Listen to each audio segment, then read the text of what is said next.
दोस्तों। आज की वीडियो में आयुर्वेद की 3 ऐसी अद्भुत चीज़ों के बारे में बात करेंगे, जो हमारे शरीर को पूर्ण रूप से स्वस्थ निरोग रख सकती है और कई बीमारियों को दूर कर सकती है।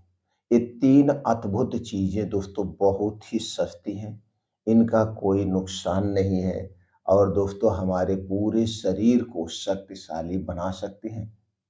तो दोस्तों ये 3 चीज़ें कौन-सी हैं, कितनी मात्रा में लेना है, कितने दिनों तक लेना है और इसके क्या-क्या फ़ायदे हैं, इसे किसे खाना चाहिए, किसे नहीं खाना चाहिए, इससे संबंधित सारी जानकारी आपसे शेयर करेंगे। मित्रों वीडियो को ध्यान से सुनिएगा, सुनने के बाद अगर आपको लगे कि हमारी जानकारी पूर्ण रूप से सत्य है, तो दोस्तों इसे फॉलो कर सकते हैं। नहीं तो दोस्तों ये जो हमने आपसे जानकारी शेयर कर रहे हैं, इस जानकारी को किसी भी आयुर्वेदिक डॉक्टर से आप संपर्क कर सकते हैं, तब आपको विश्वास हो जाएगा। तो चलिए दोस्तों हम जानते हैं आज के उन वीडियो में उन 3 चीज़ों के बारे में। उसके पहले दोस्तों हमें थोड़ा-सा ये जानने की ज़रूरत है अपने शरीर की बनावट के बारे में। दोस्तों हमारा शरीर 5 तत्वों से मिलके बना हुआ है। जब हमारे शरीर में किसी भी पोषक तत्व की कमी होती है, तो उस कमी के कारण हमारे शरीर में बीमारियाँ होती हैं, पहली बात। तो हमें ऐसे डाइट का चुनाव करना चाहिए जिसमें सभी प्रकार के पोषक तत्व पाए जाते हों। दूसरी तरफ दोस्तों हमारे शरीर में 3 दोष पाया जाता है, वात दोष, पित्त दोष और कफ दोष। जब हमारे शरीर का ये 3 दोष बढ़ जाता है, तभी हमारे शरीर में बीमारियाँ होती हैं। और ये जो 3 चीज़ें हैं, हमारे शरीर में बढ़े हुए वात, पित्त, कफ को नियंत्रित करती हैं। अगर हमारे शरीर में वात, पित्त, कफ बैलेंस है, तो उसे बैलेंस करके बनाए रखते हैं। और ये 3 चीज़ें आयुर्वेद में इसका जो उल्लेख किया गया है कि इसे आप पूरे लाइफ टाइम भी ले सकते हैं। अगर पूरे लाइफ टाइम कोई ले रहा है और दोस्तों आयुर्वेद में जो मात्रा बताई गई है, तो उसे लगभग-लगभग वो कुछ दिनचर्या को फ़ॉलो करे, लाइफ़स्टाइल को फ़ॉलो करेगा, तो हमेशा स्वस्थ और निरोग बना रहेगा। तो चलिए दोस्तों अब आप समझ गए अपने शरीर की बनावट के बारे में, वात, पित्त, कफ के बारे में। इसलिए अपने शरीर के वात, पित्त, कफ को हमेशा बैलेंस करके रखिए। वात, पित्त, कफ से संबंधित चैनल पर बहुत सारी वीडियो पड़ी हुई है। अगर जानकारी से संतुष्ट होना तो दोस्तों वीडियो को लाइक ज़रूर कर देना। चलिए दोस्तों जानते हैं उन 3 चीज़ों के बारे में। पहली चीज़ है जो आयुर्वेद में अद्भुत रसायन के नाम से जानी जाती है, वो है दोस्तों त्रिफला।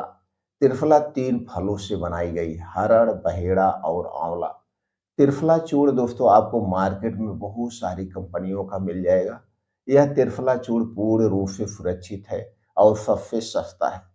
त्रिफला चूर्ण आप चाहें तो घर पे बना सकते हैं। इसे पंसारी की दुकान से लाइए बराबर मात्रा में और इसे घर पे सुखा लीजिए। सुखाने के बाद पाउडर बना लीजिए, त्रिफला चूर्ण बन के रेडी हो गया। अब इसी का प्रयोग करना। अब इसी के साथ दोस्तों दूसरी चीज़ जो आपको लेना है वो है हरी इलायची। हरी इलायची दोस्तों बहुत ही फ़ायदेमंद है।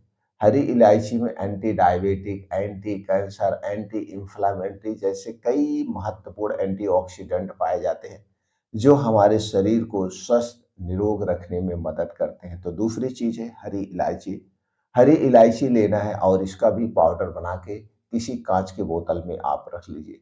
अब तीसरी चीज़ जो आपको चाहिए वो है दोस्तों शुद्ध शहद यानी हनी। दोस्तों ये जो शुद्ध शहद है एक सुपर फूड है। शुद्ध शहद कभी खराब नहीं होती है, आयुर्वेद में इसका उल्लेख कहा गया है। शुद्ध शहद अगर हम 1 चम्मच डेली लेते हैं, 1 से 2 चम्मच, तो दोस्तों सारे पोषक तत्वों की पूर्ति भी होगी और हमारे शरीर में एनर्जी भरी रहेगी। और जब ये 3 चीज़ें एक साथ मिल जाती हैं, 3 सुपर फूड एक साथ मिल जाता है, तो दोस्तों ये हमारे शरीर के लिए सुरक्षा कवच का काम करता है और इन्हीं 3 चीज़ों का प्रयोग करना है। उसके पहले हम इसके फ़ायदे जान लेते हैं।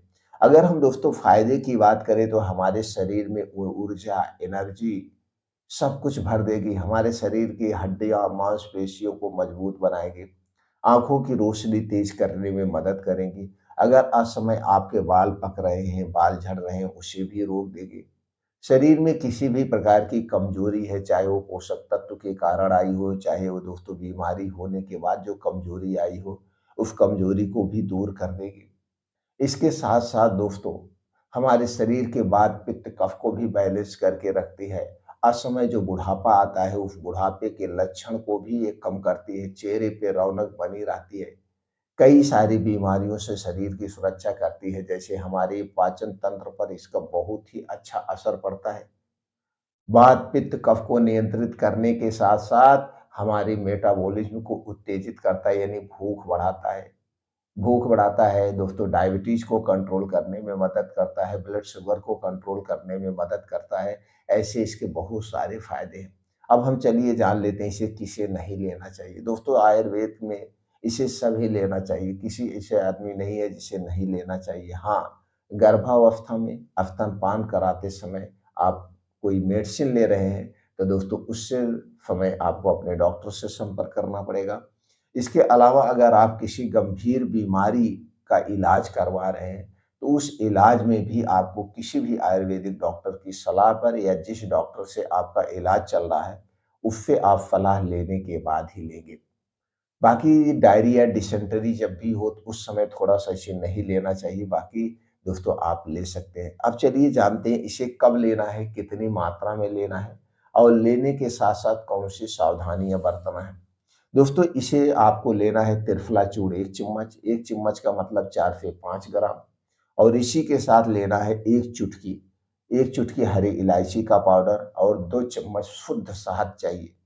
दोस्तों, शुद्ध शहद बिल्कुल शुद्ध होनी चाहिए, उसमें चीनी की मिलावट नहीं होनी चाहिए। और इस समय जो मार्केट में शहद मिल रही है, चाहे किसी भी कंपनी का हो, उसमें 10 से 15-20% उसमें चीनी मिली होती है। तो चीनी वाली शहद नहीं लेना है, ये हमारे स्वास्थ्य के लिए हानिकारक है। तो दोस्तों, आपको शुद्ध शहद 2 चम्मच लेना है और तीनों चीज़ों को एक में मिला लेना है। तीनों चीज़ों को एक में मिलाने के बाद इसे लेना है दिन डूबने के पहले। जब आपको दिन डूबने के डेढ़ 2 घंटे पहले खूब अच्छी-सी भूख लगती है, अच्छी-सी भूख लगती है, उस समय इसका सेवन करना चाहिए जब आपका पेट खाली हो, अच्छी-सी भूख लगी हो। 2 बजे के बाद सूर्य डूबने के पहले कभी भी ले लीजिए जब आपको अच्छी-सी भूख लगी हो। बस इतना ध्यान देना है इसे खाने से पहले, और इसे खाने के डेढ़ से 2 घंटे बाद तक कुछ नहीं खाना-पीना है, पानी, चाय, कॉफ़ी, बिस्किट कुछ भी नहीं लेना है। इस तरह से अगर आप लगातार लेते हैं तो दोस्तों, दमा, अस्थमा जैसी कई बीमारियों को भी ठीक करने में मदद करेगा और आपका शरीर स्वस्थ और निरोग रहेगा। स्वस्थ और निरोग रहने के लिए आपको कुछ दिनचर्या को भी फ़ॉलो करना पड़ेगा। जैसे समय से खाना खाना और भरपेट खाना ना खाना, खाना खाते समय पानी ना पीना, अपने खाने में ज़्यादा से ज़्यादा नेचुरल चीज़ों का प्रयोग करना। नेचुरल चीज़ों की बात करें तो हरी साग-सब्जियाँ, ताज़े मौसमी फल, मोटे अनाज, बीन्स, ड्राई फ्रूट्स, दूध, दही, मट्ठा, लेकिन ये दूध, दही, मट्ठा आपके घर का होना चाहिए। और जो सबसे दोस्तों सावधानी वाली बात है, हमें बाहर की कोई भी चीज़ नहीं खाना चाहिए। बाहर की सभी तली भुनी चीज़ें, चाहे वो मिठाइयाँ हों, चाहे नमकीन हो, ब्रेड, पकौड़े, टोस्ट, धूम्रपान, अल्कोहल, ठंडा पेय पदार्थ से हमें हमेशा दूर रहना चाहिए। ये सारी चीज़ें हमारे शरीर के वात, पित्त, कफ को बढ़ाती हैं।